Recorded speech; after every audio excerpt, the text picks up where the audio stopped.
Hey, it's your boy Roddy P. All the good names are taken, and this is the Dailies. Right now, we are witnessing the live cancellation of rapper DaBaby.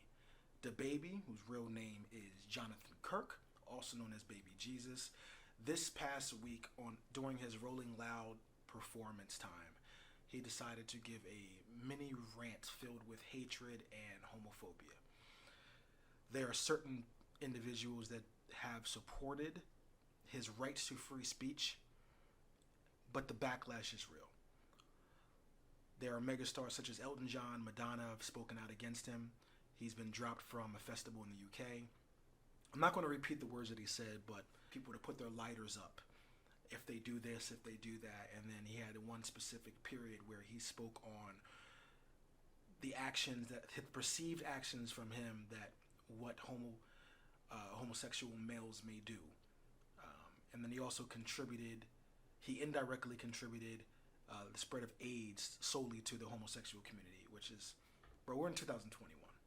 First of all, you're not Karl Malone. In the year of 2021, you understand that not all homosexual people have AIDS.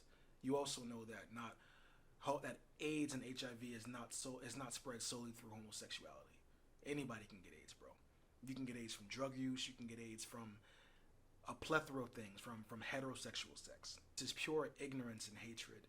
And for someone of your stature, for someone of your acclaim, for someone in such the public eye, may you say even a spokesman for the youth, the black youth, for you to come out there and say that in Rolling Loud, which is literally a sea of young people, you deserve this cancellation, my guy.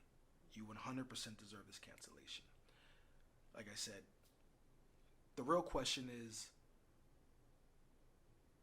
why? What happened in your life that you woke up this morning and chose hatred? That you chose violence? That you thought that was a good idea?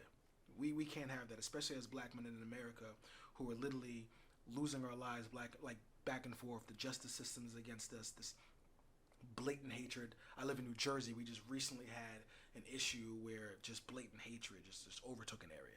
So knowing the climate of the world that you live in and you chose this, it's counterproductive, because you cannot go outside and say, hey, we need blase to stop killing us. We need people to respect us. Black Lives Matter.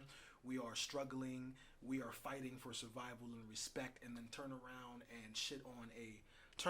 and blatantly disrespect another group of people, some who also may be black. And it feels like it was targeted towards one particular person, because why else would you do that? Now, the internet is assuming that you're speaking on rapper Lil Nas X.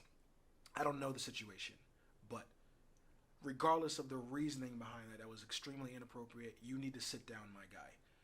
You need to feel this wrath. It needs to hit your pockets. You need to understand that as an adult figure in media, you cannot do things like this. This is equivalent to a white person calling black people monkeys live on air, calling you the N-word live on air, having a call to arms against black people. That's the exact equivalent. You are spreading hatred. There's no room for that. There's no room for that. We're trying to preach love and acceptance everywhere. We're trying to come together as a community. We're trying to fix the wrongs of the generations prior to us. And here you go. I believe Chris Rock said this perfectly in a previous stand-up. He said there's a difference between black people and N-words. And black people hate N-words. And right now, my good sir, you are an N-word.